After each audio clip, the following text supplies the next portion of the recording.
When you think of Siberia, what comes to mind? Probably a vast frozen wasteland, right? A place of exile and hardship. But this immense land, stretching from the Ural Mountains to the Pacific Ocean, is also a treasure trove of natural resources. For centuries, its riches have been both a blessing and a curse. Today we're diving into the dramatic and often brutal story of how Siberia became part of Russia. It's a tale of ambition, adventure, and conquest that forever changed the map of the world. Our story begins in the late 16th century. The Tsardom of Russia, ruled by Ivan the Terrible, had just conquered the Khanate of Kazan and was looking eastward. But the path to Siberia was blocked by the Khanate of Sibir, a remnant of the once mighty Mongol Empire, led by Kuchum Khan. Russia's first major push into this territory wasn't led by the Tsar's army, but by a band of Cossacks hired by a wealthy merchant family, the Stroganovs. These weren't just merchants. They were industrial pioneers who had been granted vast lands in the Urals to mine salt and iron. But they wanted more. They wanted fur. In the 16th century, fur was the equivalent of oil today. Sable, fox, and ermine pelts were incredibly valuable. A currency of their own, sought after by European nobility, the Stroganovs saw Siberia as an untapped gold mine of soft gold. So, in 1581, they hired a Cossack leader, a man whose name would become legendary, Yermak Timofeyevich. Yermak and his band of roughly 800 men were hardened adventurers, a mix of river pirates and frontier mercenaries. Armed with firearms, a technology the Siberian peoples largely lacked, they set out to challenge an entire Khanate. In 1582, Yermak's small force faced Kuchum Khan's army near his capital, Koshilek. Despite being vastly outnumbered, the Cossacks' guns terrified the Siberian warriors and their horses. The battle was a decisive victory for Yermak, and Kuchum Khan fled, abandoning his capital. Yermak triumphantly entered Koshilek and sent a message to Ivan the Terrible, presenting Siberia as a gift to the Tsar. Ivan, initially furious at the Stroganovs for starting an unauthorized war, was swayed by the promise of immense wealth.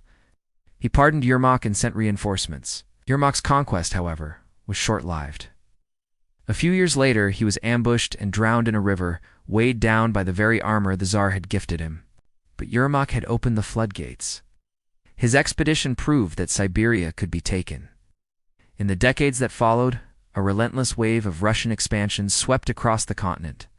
Groups of explorers, traders, and soldiers known as Promyshlenniki pushed ever eastward. Their primary motivation was still fur. They established fortified wooden outposts called ostrogs, which grew into towns and cities we know today, like Tobolsk, Tomsk, and Yakutsk. These weren't peaceful settlements. The conquest of Siberia was a brutal affair. The indigenous peoples of Siberia, the Khanates, the Khanty, the Yakuts, the Buryats, and dozens of others, had lived there for millennia. Their ways of life were diverse, from reindeer herding in the tundra to hunting and fishing in the dense taiga forests. They found themselves confronting a technologically superior and utterly ruthless force. The Russian advance followed a grim pattern. Upon encountering a new tribe, the Cossacks would demand yasik, a tribute paid in furs. To ensure compliance, they often took hostages, usually the families of local chiefs. Resistance was met with overwhelming force. Indigenous communities who fought back were often completely wiped out. The Russians' guns gave them a devastating advantage in open battle. But the deadliest weapon they brought was invisible, just like in the Americas. Diseases like smallpox and measles, to which the Siberian peoples had no immunity, swept through their populations, causing catastrophic demographic collapse. Some groups lost over 80% of their people within a few generations. It was a conquest not just of land, but of peoples. The speed of this expansion is astonishing. Think about it. In less than 60 years after Yermak crossed the Urals, Russians had reached the Pacific Ocean. That's an average advance of thousands of miles per decade, across some of the most difficult terrain on Earth. They followed the great Siberian rivers, the Ob, the Yenisei, the Lino, using them as highways to penetrate deeper and deeper into the continent. They built ships to navigate the rivers in summer and used sleds and skis to travel over the ice and snow in winter. It was an incredible feat of endurance and navigation.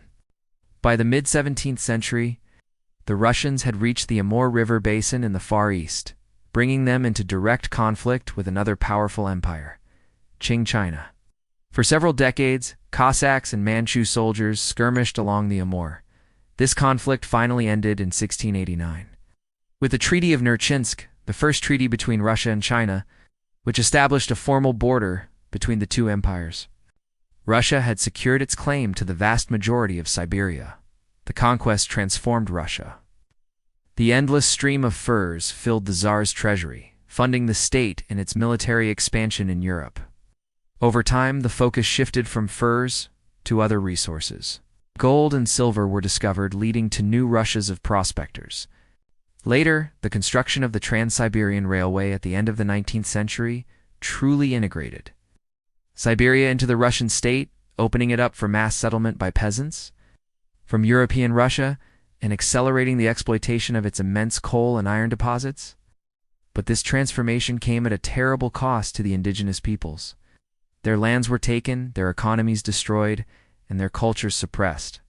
They were forced into a system that treated them as subjects, providers of tribute, rather than as people with their own history and rights. The legacy of this conquest is complex and is still felt today. As indigenous communities in Siberia continue to fight for their cultural survival and rights.